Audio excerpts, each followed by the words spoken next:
Agora, permita-se a um momento de reflexão entre nós. Esqueça por um instante as máscaras que precisamos para sobreviver. Aqui, elas não são necessárias. Aqui, podemos ser reais. Quantas vezes você já se sentiu invisível? Quantas vezes uma porta se fechou na sua cara? Uma mensagem ignorada? Uma promoção que foi para outra pessoa? Um relacionamento que terminou, deixando um eco de silêncio onde antes havia vida? Essa sensação, a picada fria da rejeição, ela se instala no peito, não é? E sussurra mentiras venenosas no seu ouvido. Você não é bom o suficiente. Você não é digno. Algo está errado com você. E o que dizer dos conflitos? As discussões que parecem girar em círculos, drenando sua energia, deixando você exausto e incompreendido. Você tenta explicar, tenta se conectar, mas suas palavras parecem se chocar contra um muro. Você se sente impotente, arrastado pela maré das emoções alheias, pelas circunstâncias que você não escolheu. Este mundo moderno, ele é barulhento, caótico, ele exige sua atenção, sua energia, sua reação a cada instante. E no meio desse furacão, onde fica a sua paz? Onde fica o seu centro? Você se sente como um barco sem leme, sacudido pelas ondas da aprovação externa, pelo medo da crítica, pela ansiedade do que o futuro trará. Se isso ressoa em sua alma, saiba que você não está sozinho. Essa dor é a condição humana. Mas e se eu lhe dissesse que existe uma saída? Não uma fuga, mas um caminho através. E se eu lhe dissesse que dentro de você existe uma fortaleza, uma cidadela interior que nenhuma rejeição, nenhum conflito, nenhuma tempestade externa pode tocar? E que a chave para essa fortaleza não está em lutar contra o mundo, mas em dominar a si mesmo, em silêncio. Hoje, não vamos falar de soluções rápidas ou de positividade vazia. Vamos falar de uma sabedoria antiga, forjada no fogo do Império Romano por imperadores, escravos e generais. Uma filosofia prática para tempos difíceis.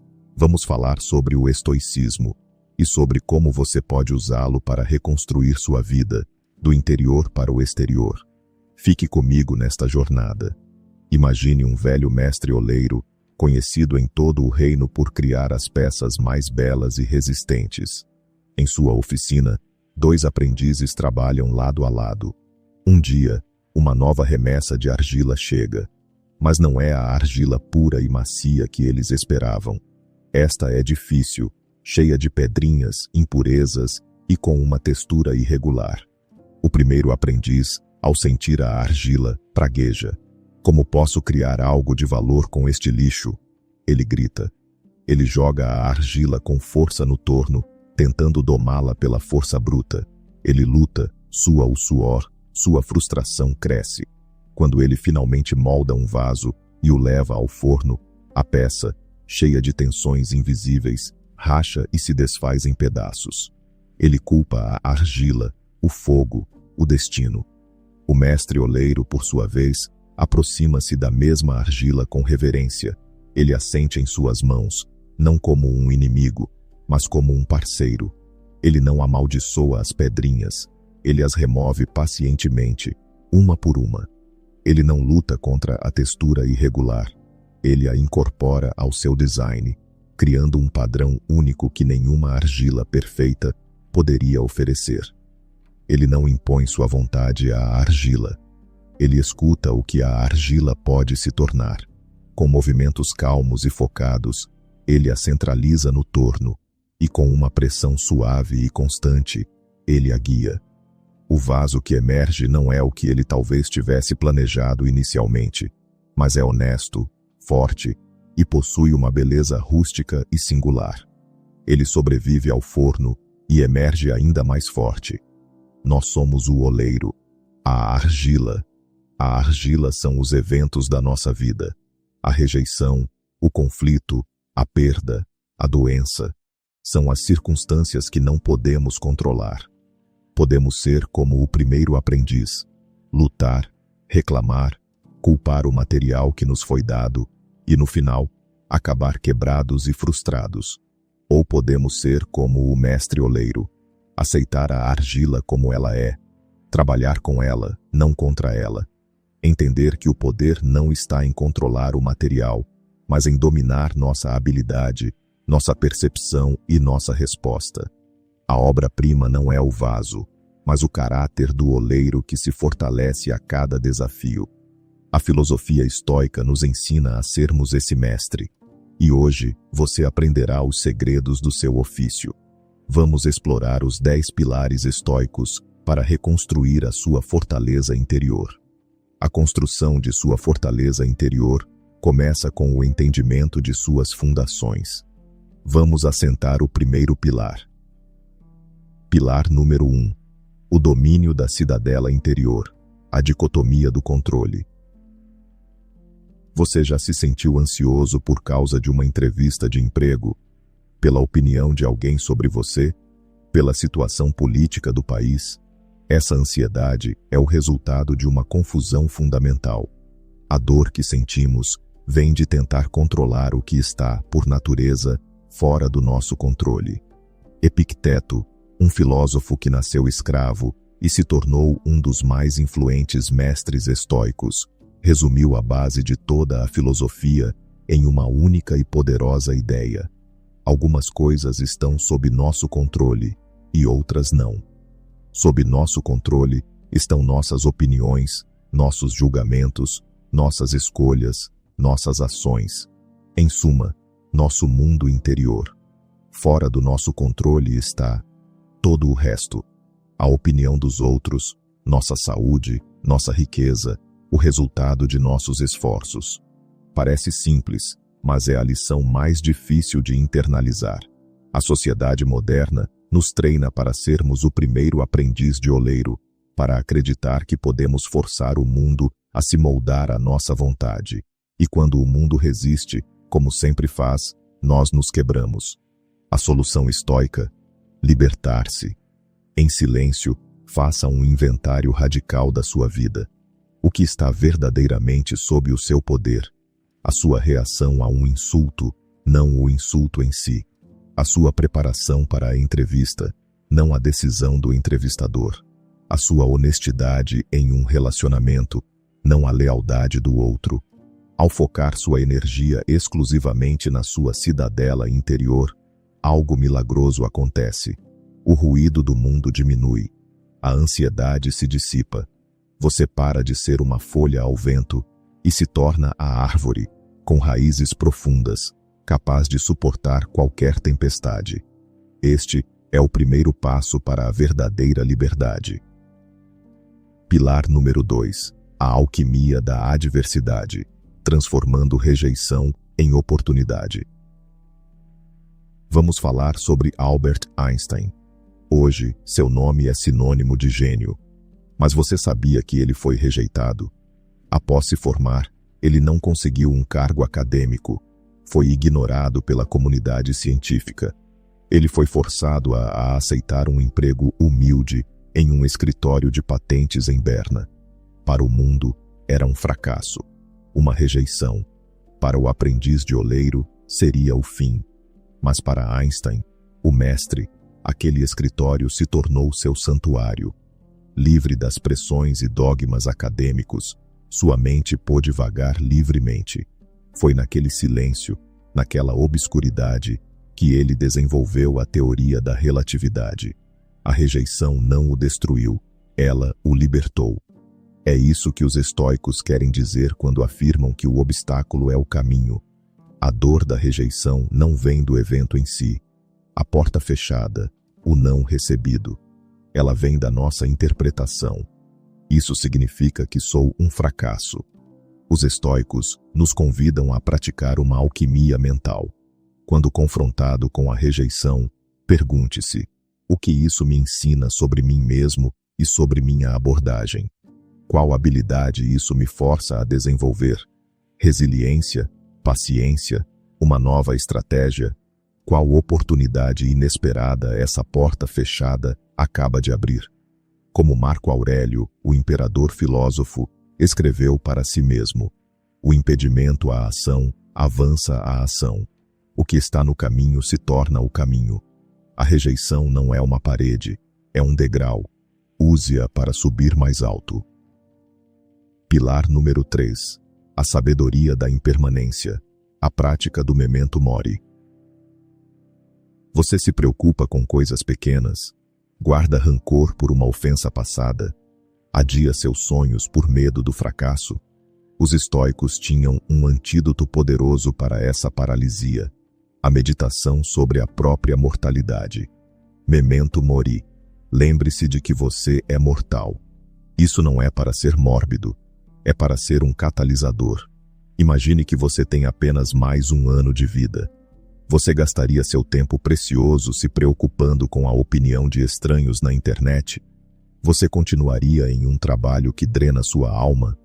Você deixaria de dizer "eu te amo" para as pessoas que importam? Claro que não. A consciência da morte coloca a vida em perspectiva. Ela age como um filtro, separando o trivial do essencial. Ela nos dá coragem para sermos autênticos, para perdoarmos, para agirmos. Sêneca, um dos grandes escritores estoicos, nos lembra: não é que temos pouco tempo, mas que desperdiçamos muito. A prática do memento mori é um chamado à ação. Todas as manhãs, ao acordar, lembre-se de que este dia é um presente não garantido. Viva-o com propósito, com virtude e com urgência. Não deixe que o medo da morte o impeça de viver, mas deixe que a lembrança dela o ensine a viver bem. Pilar número 4. O espelho da humildade. O reconhecimento dos próprios erros. O maior obstáculo ao crescimento não é o fracasso, mas o ego. É a voz que diz: eu estou certo, eles estão errados. É a incapacidade de olhar para dentro e admitir: eu errei. Os estoicos eram mestres da autoanálise. Marco Aurélio não escreveu suas meditações para serem publicadas. Era seu diário pessoal, um espelho onde ele examinava seus pensamentos, suas falhas e suas ações do dia. Esta é uma das práticas mais transformadoras que você pode adotar: o diário estoico. Todas as noites, em silêncio, reserve 10 minutos. Escreva e reflita sobre 3 perguntas. O que eu fiz de errado hoje? Onde perdi a calma? Onde agi por impulso e não por razão? O que eu fiz de certo? Onde demonstrei coragem, paciência, sabedoria? O que eu poderia fazer diferente amanhã? O objetivo não é o auto-julgamento cruel, mas a autoconsciência honesta. É ser o mestre oleiro que examina sua própria técnica, não apenas a argila. Ao reconhecer seus erros com humildade, você deixa de ser escravo deles. Você se torna um trabalho em andamento, melhorando 1% a cada dia. A verdadeira força não está em nunca errar, mas em ter a coragem de se corrigir continuamente. Pilar número 5. A ponte da empatia, o entendimento do outro. O conflito nasce da falta de perspectiva. Vemos o mundo apenas através de nossos olhos, de nossas dores, de nossas expectativas. E quando alguém age de uma forma que nos fere, nossa primeira reação é a raiva e o julgamento. Marco Aurélio nos oferece uma ferramenta poderosa para transcender isso. Ele nos ensina a praticar a empatia proativa. Ele dizia a si mesmo todas as manhãs: hoje encontrarei pessoas intrometidas, ingratas, arrogantes. Elas são assim por ignorância, por não saberem a diferença entre o bem e o mal. Isso não é um convite ao cinismo, é um exercício de compaixão. Ele não está desculpando o mau comportamento, mas tentando entendê-lo. A pessoa que o insultou talvez esteja agindo a partir de uma dor profunda. O colega de trabalho que o sabotou talvez esteja consumido pelo medo e pela insegurança. Quando você entende que as ações dos outros são, na maioria das vezes, um reflexo de suas próprias batalhas internas e de sua própria ignorância, você deixa de levar para o lado pessoal. A raiva se transforma em piedade, ou ao menos em indiferença. Você para de reagir à provocação e começa a responder com sabedoria. Você constrói uma ponte de entendimento onde antes havia um abismo de conflito. Pilar número 6. A bússola da serenidade. 7 estratégias para dominar o conflito. A empatia é a base, mas precisamos de estratégias práticas quando estamos no calor da batalha, em meio a uma discussão. O estoicismo é uma filosofia de ação, não apenas de contemplação. Aqui estão 7 princípios estoicos para navegar e resolver conflitos. A pausa sagrada. Quando sentir a raiva subir, pare.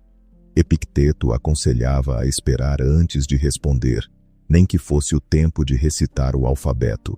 Crie um espaço entre o gatilho e sua resposta. Nesse espaço, reside o seu poder.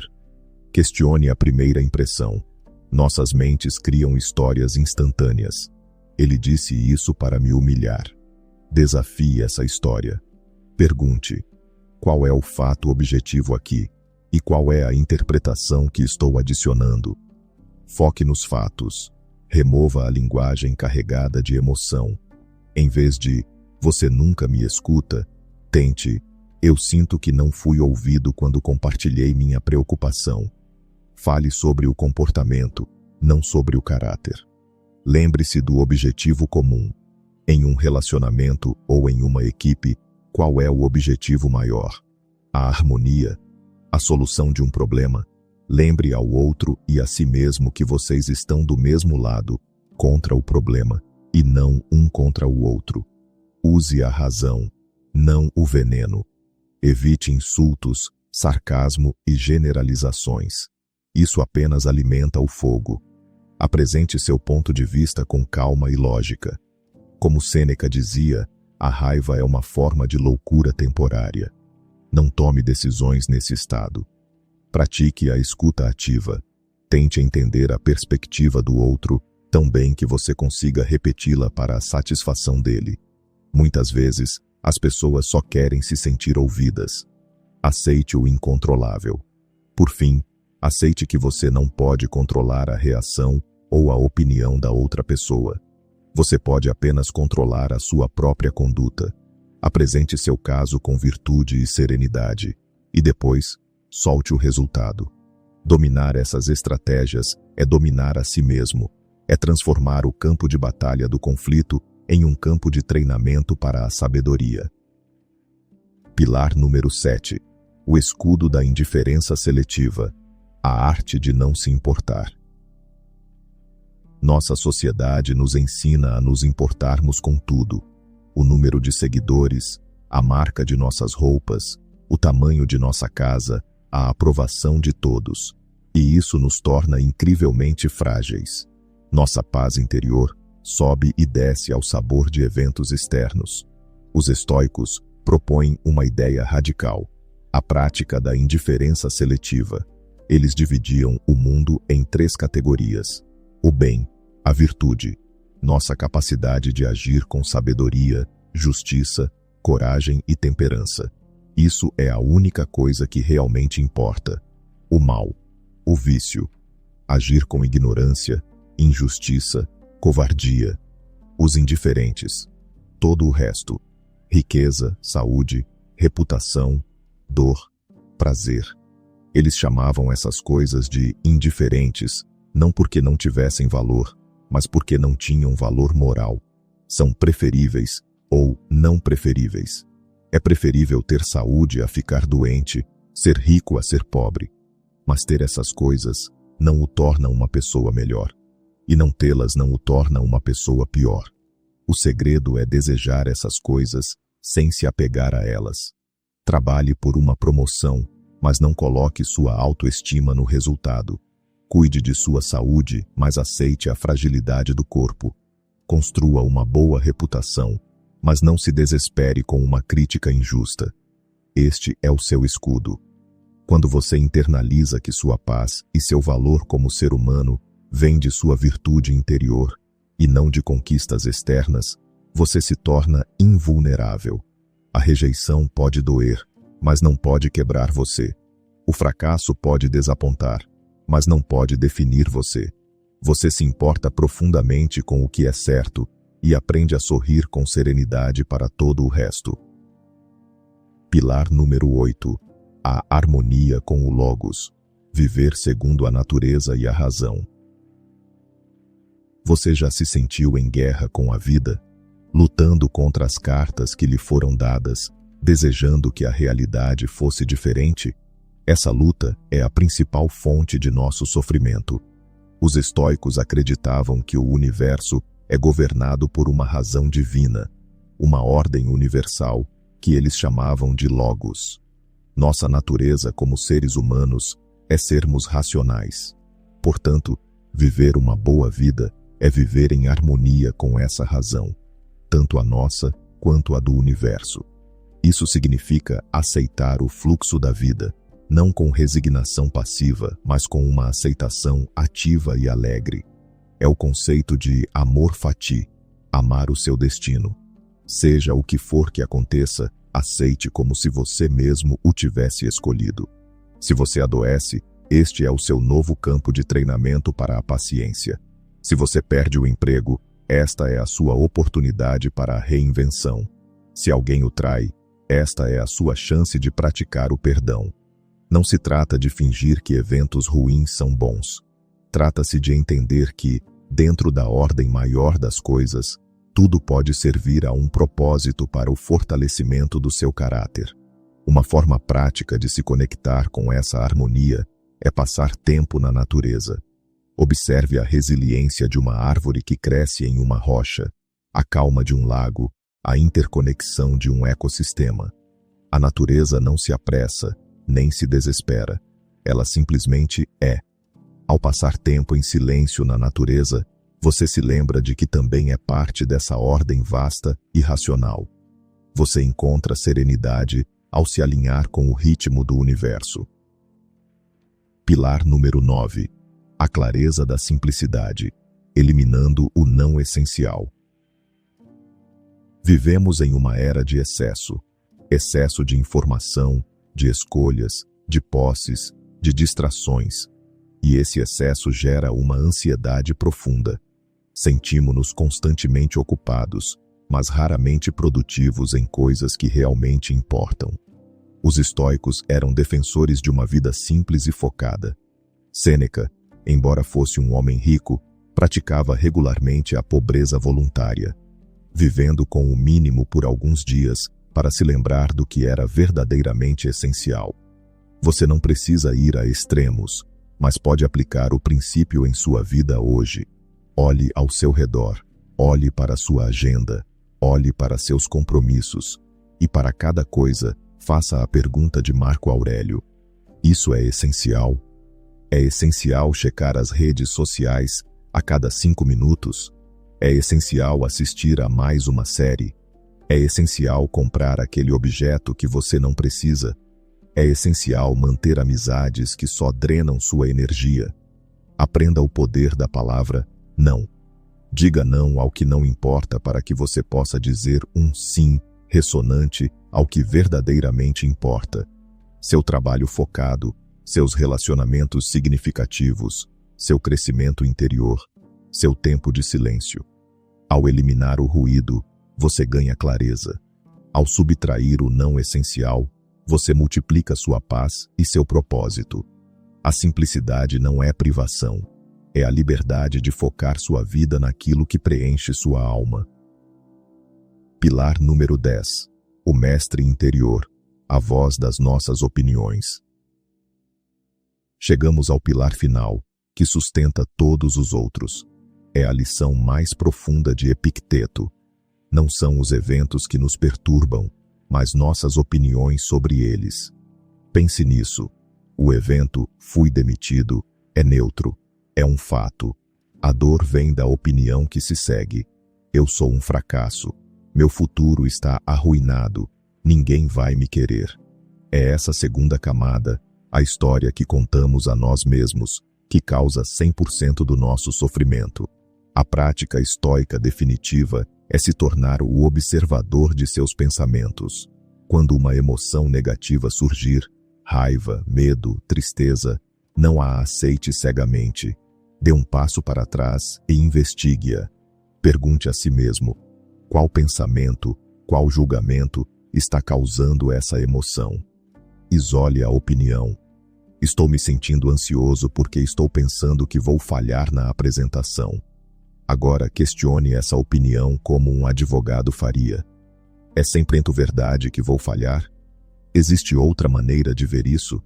E mesmo que eu não me saia perfeitamente, isso realmente significa que sou um fracasso? Este processo de distanciamento cognitivo é a chave para desarmar a tirania de suas próprias emoções. Você percebe que seus pensamentos não são fatos, são apenas sugestões, interpretações, e você tem o poder de escolher em quais acreditar. Você não pode impedir que o primeiro pensamento surja, mas tem controle total sobre o segundo. Você pode escolher não adicionar um julgamento catastrófico a um evento difícil. Você pode escolher ver a demissão não como um veredito, mas como um redirecionamento. Você pode escolher ver a crítica não como um ataque, mas como uma informação. Este é o poder supremo. Quando você domina suas opiniões, você se torna o mestre de sua alma. O mundo pode lhe tirar tudo: sua propriedade, sua reputação, sua liberdade, mas nunca poderá forçá-lo a pensar de uma certa maneira. Sua cidadela interior se torna finalmente inexpugnável. A transformação e o chamado para a ação.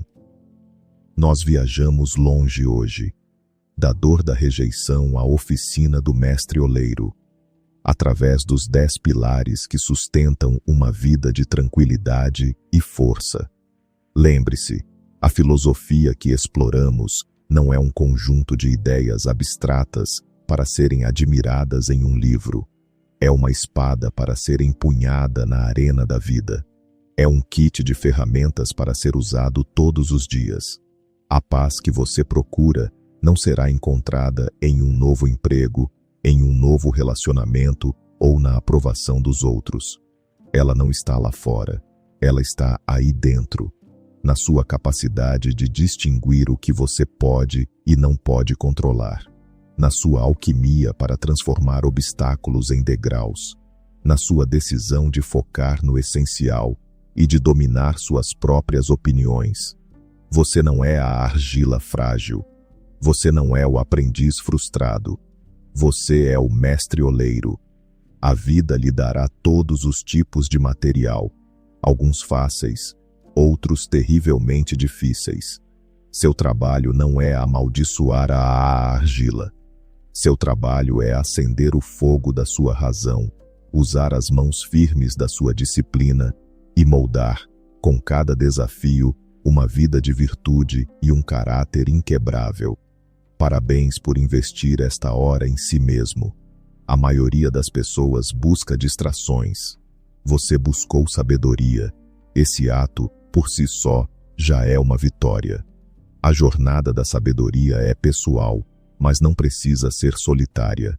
Se esta mensagem ressoou em você, se você está comprometido em se tornar o mestre de sua cidadela interior, una-se a nós. Deixe um comentário abaixo para que todos saibam que você está neste caminho. Comente: eu sou o oleiro da minha alma. Ao fazer isso, você não apenas declara sua intenção para si mesmo, mas se junta a uma comunidade de mentes serenas, prontas para enfrentar a vida com coragem e paz. Lembre-se, a prática é tudo. Comece hoje. Comece pequeno. Comece em silêncio. Sua obra-prima o aguarda. Se esse conteúdo fizer sentido para você e te tocar em algum momento, inscreva-se no canal e curta o vídeo para o YouTube te mostrar mais conteúdos parecidos, ajudando assim o canal a crescer também. Desde já, gratidão.